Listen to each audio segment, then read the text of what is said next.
এই সমস্ত যাদেরকে আমি বিধর্মী বলবো না, যারা নাকি মোটামুটি কাদিয়ানীদের দ্বিতীয় সংস্করণ এই মুহূর্তে বাংলাদেশে, এরা কাদিয়ানীদের দ্বিতীয় সংস্করণ।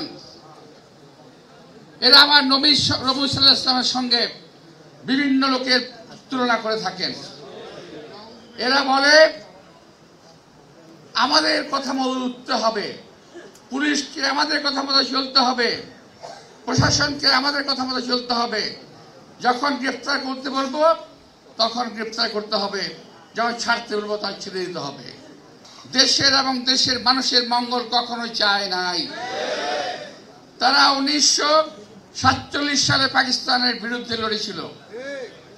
তারা 1971 সালে এই দেশের মা বোনকে পাকিস্তানি হায়নাদের হাতে তুলে দিয়েছিল। এদেশের সংখ্যালঘু সম্প্রদায়কে কচু কাটা করেছিল এই লোকগুলো। আজকে তারা লম্বা লম্বা কথা বলছেন, ধর্মের কথা বলছেন, ধর্মের কথা বলে মানুষকে বিভ্রান্ত করার চেষ্টা করছেন। দেশনেত্রী বেগম খালেদা জিয়ার লাখো সন্তান রয়ে গেছে, তার একটি ছোট অংশ আমাদের মাঝে এখানে আছে। গতকাল দেশব্যাপী, আজকেও দেশব্যাপী তার জন্য দোয়া মাহফিল অনুষ্ঠিত হচ্ছে। এত লোকের দোয়া কখনো আল্লাহ তাআলা ফেলে দেবেন না, আমি নিশ্চিতভাবে বিশ্বাস করি।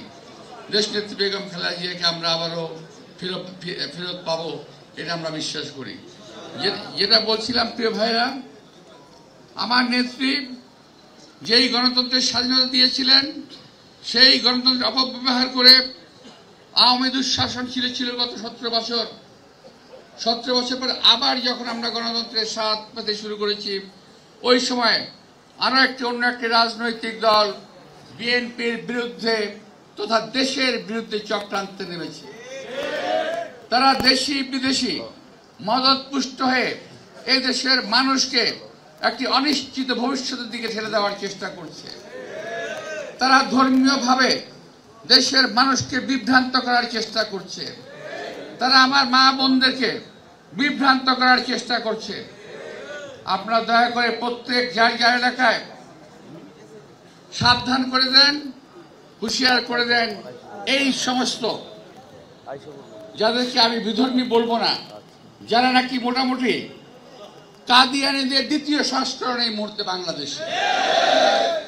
এরা কাদিয়ানীদের দ্বিতীয় সংস্করণ। এরা আমার নবী সাল্লাল্লাহু আলাইহি ওয়াসাল্লামের সঙ্গে বিভিন্ন লোকের তুলনা করে থাকেন। এরা বলে আমাদের কথা মতো উঠতে হবে, পুলিশকে আমাদের কথা মতো চলতে হবে, প্রশাসনকে আমাদের কথা মতো চলতে হবে, যখন গ্রেফতার করতে বলবো তখন গ্রেফতার করতে হবে, যখন ছাড়তে বলবো তখন ছেড়ে দিতে হবে। প্রিয় ভাইয়েরা, এই বক্তব্যের মাঝ দিয়ে আমি একটা বিশাল ষড়যন্ত্রের চক্রান্তের আভাস পাচ্ছি। অন্তত আমি আমার ব্যক্তিগতভাবে মনে করি, আমি এই দলটি দেশের এবং দেশের মানুষের মঙ্গল কখনো চায় নাই। তারা 1947 সালে পাকিস্তানের বিরুদ্ধে লড়েছিল। তারা 1971 সালে এই দেশের মা বোনকে পাকিস্তানি হায়নাদের হাতে তুলে দিয়েছিল। এদেশের সংখ্যালঘু সম্প্রদায়কে কচু কাটা করেছিল এই লোকগুলো। আজকে তারা লম্বা লম্বা কথা বলছেন, ধর্মের কথা বলছেন, ধর্মের কথা বলে মানুষকে বিভ্রান্ত করার চেষ্টা করছেন। আমি একটি কথা পরিষ্কার বলতে চাই, বিএনপি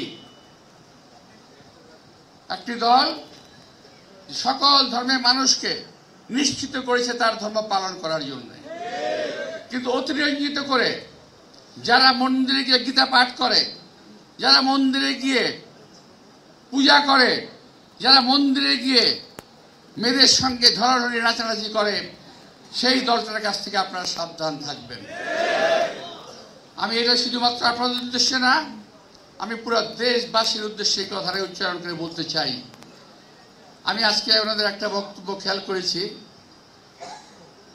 যে বিএনপি সম্পর্কে ওই দলটির প্রধান খুব বাজে ভাষায় মন্তব্য করেছেন।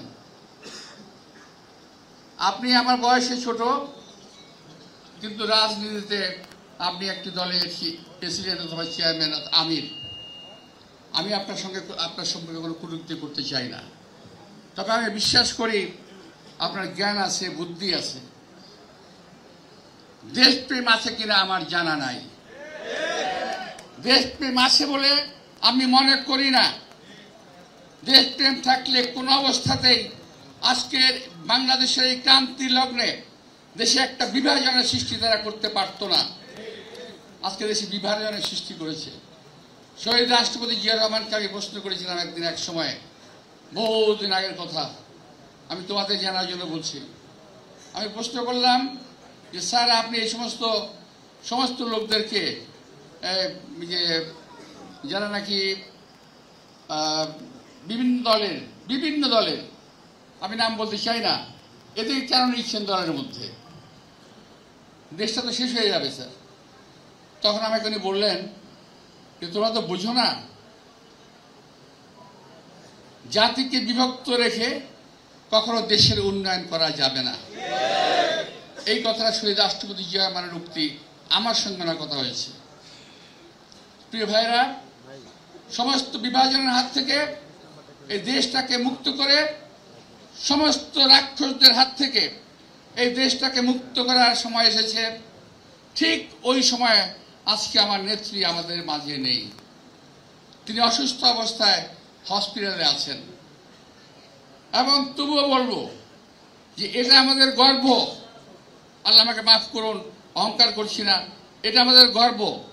দেশ নেত্রী বেগম খালেদা জিয়া বলেছিলেন, বিদেশে আমাদের বন্ধু আছে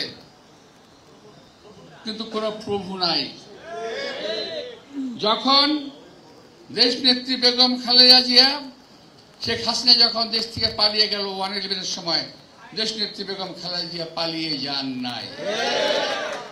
উনি বারবার বলেছেন, এই দেশের মাটি মানুষের মাঝে আমি থাকতে চাই, বিদেশে থাকার মতো কোনো জায়গা আমার নাই, বিদেশে আমি যাব না।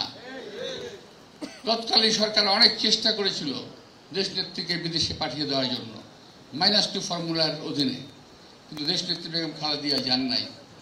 তার দেশপ্রেম, একনিষ্ঠ ভালোবাসা দেশের মানুষের প্রতি, গণতন্ত্রের প্রতি তার প্রগাঢ় শ্রদ্ধাবোধ, এই শ্রদ্ধাবোধ থেকেই তিনি আজকে হসপিটালে আছেন। এরকম থাকার কথা না। যদি 11 না আসতো, যদি ওনার উপরে অপচিকিৎসা না করা হতো, আমি অন্য কথা বলিনি, কালকে এক কথা বলেছিলাম, সেটা আমি উচ্চারণ করতে চাই না আরেকবার। তবে ওনার প্রতি জেলখানায় থাকা অবস্থায় অপচিকিৎসা দেওয়া হয়েছে, ফলে আমার নেত্রী আজকে অসুস্থ হয়ে পড়েছিল, যাকে আজকে আমাদের খুব প্রয়োজন ছিল, অত্যন্ত বেশি রকম প্রয়োজন জাতির জন্য। তার প্রমাণ দেখেন, এই দেশের সমস্ত লোকজন, নেতৃস্থানীয় সকল ধর্মের, হিন্দু, মুসলিম, বৌদ্ধ, খ্রিস্টান, সকলে মিলে আজকে তার জন্য দোয়া করছে। দেশনেত্রীর ভালোবাসার প্রতি তাদের প্রগাঢ় শ্রদ্ধা, ভালোবাসার প্রমাণ স্বরূপ। প্রিয় ভাইয়েরা, আমি আর সময় নষ্ট করবো না, মাগরিবের নামাজ সমাগত, আমরা এখানে দোয়া করব। এবং এই দোয়াটি যা করব, আমার ছোট ভাইরা এটা করেছে, আমি ওদেরকে ধন্যবাদ জানাই। তবে এই দোয়া যেন ফরমাল দোয়া না হয়, অন্তরস্থল থেকে দোয়া করতে হবে।